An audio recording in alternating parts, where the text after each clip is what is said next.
Guys, may babala si kaibigan. Hinabol tayo dito. Nag-harvest tayo ng gulay para igulay po natin ngayong hapon na to. Oh, ito po yung sitaw natin mga idol. Marami pa. Marami pang mga harvestin. Kaya sa lahat ng makapanood sa atin ngayon, babala ng ating kaibigan, pakinggan ninyo. May nakita siya ngayon na masama ang panahon dito sa Mindanao. Baka po matulad po doon sa bukid doon na bigla ang paglandslide kung saan may natabunan na senior citizen at kasama pa ang kanyang asawa at ang yung bao-bao na motor. Kaya panoorin ninyo para paabot na ninyo sa mga kamag-anak ninyo dito sa Mindanao ngayon, kaibigan. Naku po kaibigan, kapag ito po ang sitwasyon, nandito tayo sa sakahan, ibig sabihin nito masamang impormasyon o emergency na naman. Pero ito kita ninyo, patay na guys. Sa lahat po ng taga Mindanao, no, mag-ingat po tayo ngayon dahil hindi na po talaga maganda ang panahon dito sa Mindanao guys. Masama ang nakikita ng ating kaibigan. Mayroon po mga sakuna na biglaan na lang pong lumaki ang tubig sa sobrang lakas ng ulan. Grabe po ang makabuhos ang ulan ngayon, kaya kasama pa ang malakas na hangin. Mag-ingat po daw ang mga malapit sa mga bangin na mga area. Baka may mga bahay po doon sa baba, lalo na sa tubig, no? Ingat po mga idol. May nakita si kaibigan na lalamunin na naman po ng tubig baha dito sa Mindanao ngayon.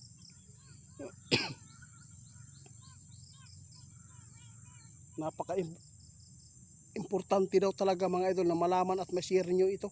Baka may mga kamag-anak kayo dyan na malapit sa mga sapa. Guys, tandaan natin, si kaibigan nagbabala, masama ang panahon ngayon dito sa Mindanao. Mayroon pong nakita si kaibigan na mga lugar na lalamunin ng tubig tulad po ng Cotabato. Ingat-ingat dahil may kasama pang malalakas na pag-ulan. At ingat tayo sa super typhoon, no? May nakita si kaibigan, talagang papasok talaga yan dito. Masigit pa ito sa Yolanda. Oo, nag-harvest ako kaibigan, hindi pa natapos. Para igulay din at ibibigay natin doon sa kapitbahay.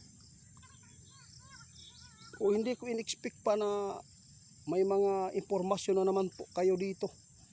Kung saan inihatid nyo dito sa gulayan natin mga idol. Tandaan po ninyong mabuti ang mga babala ng ating kaibigan.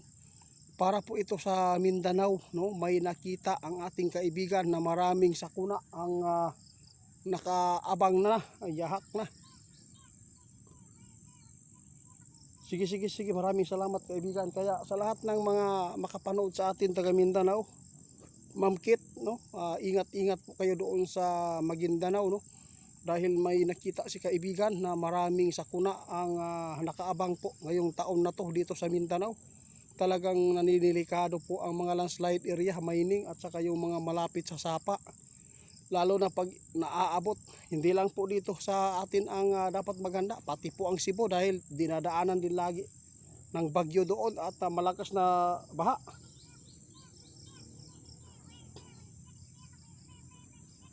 Sige kaibigan, maraming salamat.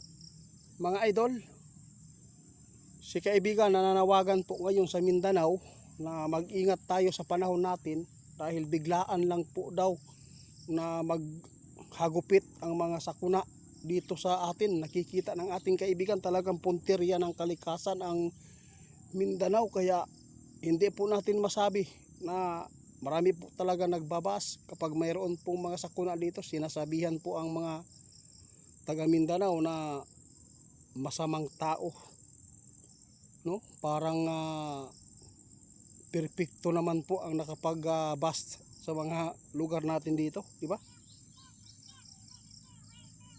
Tama ka kaibigan. Kaya hindi po kayo pwedeng mag-bust mga idol dahil hindi po ninyo alam na mas higit pa ang madadaanan ninyong sakuna. Kaya tandaan natin, pasalamat kayo, no, na dito po sa Mindanao ang punteriya ng sakuna.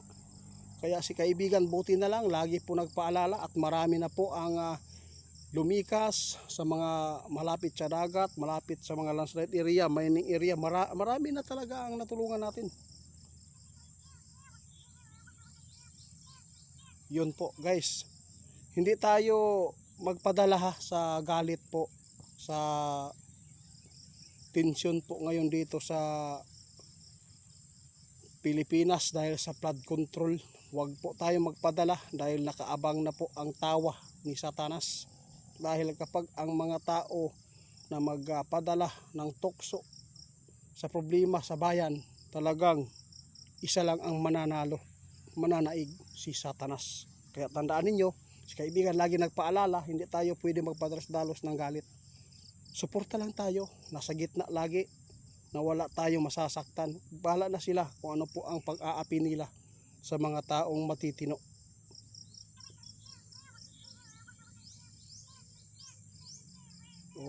Basta hindi lang po dapat na mag-focus tayo sa isa na problema sa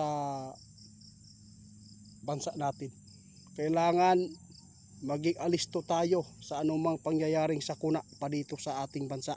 Mga idol, ang Mindanao nakitaan ng ating kaibigan na may malaking sakuna ang nakaabang daw. Sige guys. Mayroon pang impormasyon ngayon si kaibigan patungkol sa Luzon. Mayroon pong nakita si kaibigan.